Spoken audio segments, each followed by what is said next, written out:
Hi friends, welcome to Archana smart guide.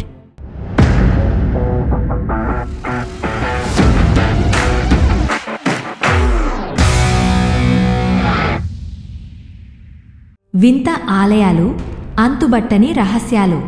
మన దేశం ఎన్నో చారిత్రక ఆలయాలకు నిలయం.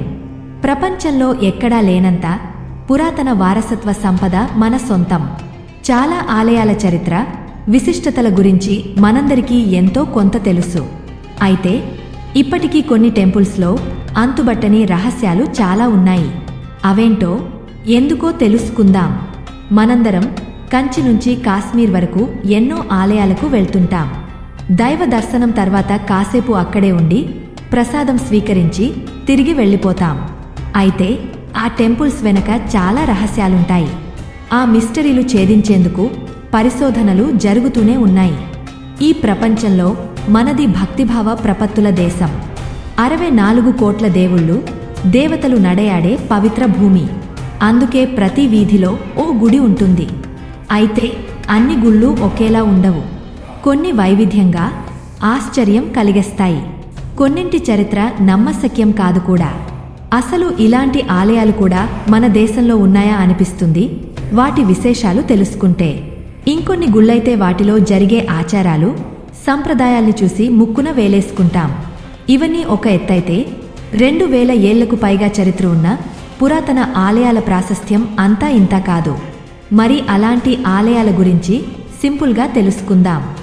వాటిలో రకరకాల రహస్యాల్ని తెలుసుకొని కాసేపు ఆశ్చర్యపోదాం. వీలైతే ఆలయాలకు వెళ్ళినప్పుడు ఆ రహస్యాలను విశ్లేషించండి. మెహందీపూర్ బాలాజీ టెంపుల్, రాజస్థాన్. దెయ్యాలు, భూతాలు, పిశాచాలు, చేతబడుల వంటివి వదిలిపోవాలంటే ఏం చేయాలి అని రాజస్థాన్ జనాన్ని అడిగితే వాళ్ళు చెప్పే సమాధానం మెహందీపూర్ బాలాజీ ఆలయానికి వెళ్ళమని. దౌసా జిల్లాలో ఉంది ఈ టెంపుల్. రోజూ వేల మంది భక్తులు అక్కడకు వెళ్తుంటారు. వాళ్ళు చూపించే భక్తి భరించలేని విధంగా ఉంటుంది. కొందరు సలసలా కాగే నీళ్లను ఒంటిపై పోసుకుంటారు. ఇంకొందరు ఊరి వేసుకున్నట్లు వేలాడతారు. మరికొందరైతే గొలుసులతో కట్టేసుకుని తలను గోడకేసి కొట్టుకుంటారు. ఇదంతా ఎందుకంటే తమను దెయ్యాలు వదిలిపోవాలి అంటారు. పూజారులే దగ్గరుండి ఇలాంటివి చేయించడం బహుశా దేశంలో ఈ ఒక్క గుడిలోనే కావచ్చు. అన్నట్టు ఇక్కడ ప్రసాదం ఇవ్వరు. ఆలయం నుంచి వెళ్ళిపోయేటప్పుడు వెనక్కి తిరిగి చూడకూడదట. అలా చూస్తే దెయ్యాల్ని తమలోకి రమ్మని పిలిచినట్లట. ఇది నిజమా కాదా అంటే ఎవరి నమ్మకాలు వాళ్లవి.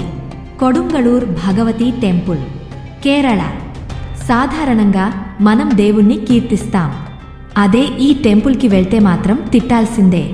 కేరళలోని కొడుంగల్లూర్ భగవతి ఆలయం ప్రత్యేకత ఇది. ఏటా ఇక్కడ 7 రోజుల పాటు ఉత్సవాలు జరుగుతాయి. ఆ టైంలో భక్తులు కత్తులతో ఎంటరవుతారు. తలపై దాడి చేసుకుంటారు. రక్తం ప్రవాహంలా కారుతుంది. అలాగే గుళ్ళోకి వెళ్తారు. భద్రకాళి అమ్మవారిని నానా తిట్లు తిడతారు. తిట్ల దండకమే కాదు, భక్తి గీతాల రూపంలో కూడా తిట్టిపోస్తారు. అక్కడితో అయిపోదు. పూనకం వచ్చినట్లు ఊగిపోతూ గుడిపైకి రాళ్లు విసురుతారు. ఏటా రాళ్లతో కొడుతుండటం వల్ల ఆలయం దెబ్బతింటోంది. ఇక్కడ పూజలు, కొబ్బరికాయలు కొట్టడాలు లాంటివి ఉండవు. 7 రోజుల ఉత్సవాల తర్వాత వారంపాటు ఆలయాన్ని మూసివేస్తారు. ఆ టైంలో రక్తపు మరకల్ని శుభ్రం చేస్తారు. స్తంభేశ్వర్ మహాదేవ్ టెంపుల్, గుజరాత్. అప్పుడప్పుడు మాయమై తిరిగి కనిపించే టెంపుల్కి వెళ్లాలనుకుంటున్నారా? అయితే గుజరాత్ వడోదరలోని స్తంభలేశ్వర్ మహాదేవ్ ఆలయాన్ని దర్శించుకోండి. అరేబియా సముద్ర తీర జలాల్లో ఉంది ఈ గుడి. ఇక్కడి ఈశ్వరుడు ధైర్యం చేసి తన దగ్గరకు వచ్చేవాళ్లను కరుణిస్తాడని భక్తుల అపార నమ్మకం. సముద్ర అలల తీవ్రత తక్కువగా ఉన్నప్పుడు మాత్రమే ఈ ఆలయాన్ని దర్శించగలం. పెద్ద అలలు వస్తున్నప్పుడు ఇది పూర్తిగా నీటిలో మునిగిపోతుంది. కొన్ని గంటల తర్వాత తిరిగి కనిపిస్తుంది. ఈ ప్రత్యేకతే ఈ గుడిని ఫేమస్ టెంపుల్గా మార్చేసింది. తిరుమల టెంపుల్. మన తెలుగువారి తిరుమల టెంపుల్ కూడా ప్రత్యేకమైనదే. పూజలు, భక్తజన సందోహం ఇవన్నీ ఒక ఎత్తు, కేశ సంపద మరో ఎత్తు. రోజూ ఈ ఆలయంలో 60,000 మంది దాకా తలనీలాల రూపంలో మొక్కు చెల్లిస్తున్నారు. అందువల్ల ఏటా 100 టన్నుల కొద్దీ జుట్టు పోగవుతోంది. దీన్ని ఈ వేలంలో అమ్మితే టీటీడీకి 300 కోట్లకు పైగా ఆదాయం వస్తోంది. తిరుమలలో హుండీ ఆదాయం తర్వాత ఎక్కువ రెవెన్యూ వస్తున్నది ఈ జుట్టు ద్వారానే. టీటీడీ నుంచి ఈ జుట్టు విదేశాలకు వెళ్తోంది. ఎక్కువగా అమెరికా, ఇటలీ, చైనాకు ఎక్స్పోర్ట్ అవుతోంది. అక్కడి విగ్గుల కంపెనీలు ఈ హెయిర్తో విగ్స్ తయారు చేస్తున్నాయి. చైనాలో విగ్స్తో పాటు ఆహారాన్ని నిల్వ ఉంచేందుకు కూడా జుట్టును వాడుతున్నారు. మన దేశంలో ముంబైకి వెళ్తున్న కేశాల్ని బాలీవుడ్ స్టార్స్ కోసం విగ్స్ తయారు చేస్తున్నారు. బ్రహ్మ టెంపుల్, పుష్కర్, రాజస్థాన్. హిందూ పురాణాల ప్రకారం త్రిమూర్తుల్లో ఒకడైన బ్రహ్మకు ప్రపంచవ్యాప్తంగా ఉన్నది ఒకే ఒక్క ఆలయం. అదే రాజస్థాన్ పుష్కర్లోని బ్రహ్మ ఆలయం. క్రీస్తు శకం 14వ శతాబ్దంలో దీన్ని నిర్మించారు. ఔరంగజేబ్ మన దేశాన్ని పాలించిన సమయంలో చాలా హిందూ ఆలయాలు ధ్వంసమైనట్లు చరిత్ర చెబుతోంది. ముఖ్యంగా పుష్కర్లో ఆలయాలు పూర్తిగా దెబ్బతిన్నాయి. అయితే బ్రహ్మ ఆలయం మాత్రం చెక్కు చెదరలేదు. ఔరంగజేబ్ అనుచరులెవరూ దాన్ని టచ్ చేయకపోవడం విశేషం. పాలరాయితో చెక్కిన ఆలయం లోపలి గోడలకు భక్తులు సమర్పించిన విరాళాలతో సేకరించిన వెండి నాణేలు అమర్చారు. ఈ టెంపుల్, దీని చుట్టూ ఉన్న వాతావరణం ఆహ్లాదంగా ఉంటుందన్నది భక్తుల మాట. కార్ని మాత మందిర్, రాజస్థాన్. రాజస్థాన్ బికనూర్కి 30 కిలోమీటర్ల దూరంలో ఉంది ఓ చిత్రమైన గుడి. అదే దేశ్నాక్లోని కార్ని మాత టెంపుల్. ఇక్కడి ప్రత్యేకత ఏంటంటే ఎలుకల్ని పూజిస్తారు. దుర్గాదేవికి ప్రతిరూపమైన కార్ని మాతను ఎలుకల్లో చూసుకుంటారు ఇక్కడి భక్తజనం. అందుకే ఈ ఆలయంలో ఎలుకలు స్వేచ్ఛగా తిరుగుతాయి. భక్తులు వాటికి పాలు, ఇతర ప్రసాదాలు పెడతారు.